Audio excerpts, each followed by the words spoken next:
ஐயா நல்லா புரிஞ்சுக்கோங்க.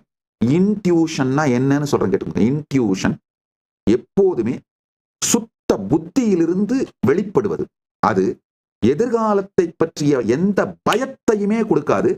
அந்த எதிர்காலத்துல வரப்போகின்ற பிரச்சனைகளுக்கான தீர்வை மட்டும்தான் கொடுக்குங்க. அதான் இன்ட்யூஷன். எதிர்காலத்துல ஏதோ நடக்க போகுது, கெட்டது நடக்க போகுதுன்ற ஒரு பயம் மாதிரி வந்தாலே அது உங்க அன்கான்சியஸ் ஸ்பியரோட ரிஹர்சல்.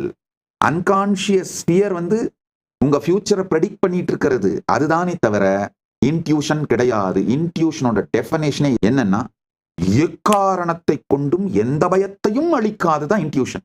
எந்த பயம் உங்களுக்குள் வந்தாலும் அது இன்ட்யூஷன் கிடையாது, உள்ளுணர்வு கிடையாது. உணர்வு அருநிலையின் பயம் உறக்கமாக ஆழமாக உங்களுக்குள் தன்னைத்தானே சொல்லிக் கொள்வதைத்தான் நீங்கள் இன்ட்யூஷன் உள்ளுணர்வுன்ற பேரால தப்பா புரிஞ்சுக்கிறீங்க.